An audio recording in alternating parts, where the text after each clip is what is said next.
Hi friends, இப்போ தான் இந்த சேனல் பார்க்குறேன்னா சப்ஸ்கிரைப் பண்ணிக்கோங்க. இந்த வீடியோவில் என்ன பார்க்க போகிறோம் அப்படின்னா பழமொழி 400 பார்க்க போகிறோம். வாங்க பார்க்கலாம். உயர்ந்தோர் குற்றம், இதோட டாபிக் என்ன அப்படின்னா உயர்ந்தோர் குற்றம். இந்த உயர்ந்தோர் குற்றம் அப்படின்னா என்ன அப்படின்னா அதோட பாடல் ஃபஸ்ட்டு வாசிக்கிறேன்.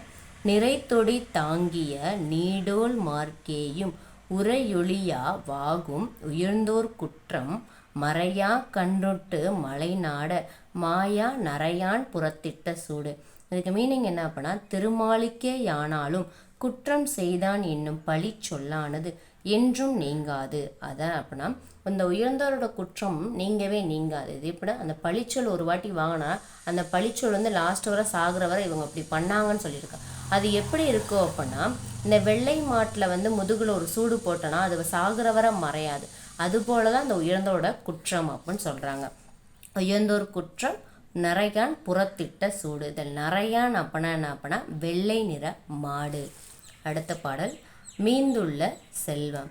பாட்டு என்ன அப்படின்னா காப்பிகந்து ஓடி களிப்பெருஞ்செல்வத்தை கோப்பெரியான் கொள்ள கொடுத்திரார் தென் செய்வார் நீத்த பெரியார்க்கே யாயினும் மிக்கவே மேவிற் பரிகாரங்கில்.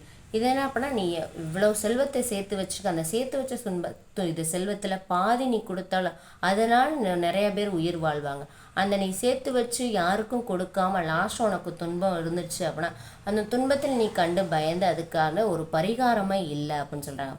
உலக பற்றுகளையெல்லாம் துறந்து பெரியவர்களுக்கே ஆனாலும் அளவு கடந்த செல்வம் சேர்த்திருந்தால் அதனால் வரும் துன்பத்திற்கு ஒரு பரிகாரமே இல்லையாகும். அதான் செல்வத்தை ஈந்தும் அனுபவித்தும் வாழாமல் காத்து வைத்தால் முடிவில் அதனால் துன்பமே வரும் அப்படின்னு சொல்கிறாங்க. தேங்க்யூ.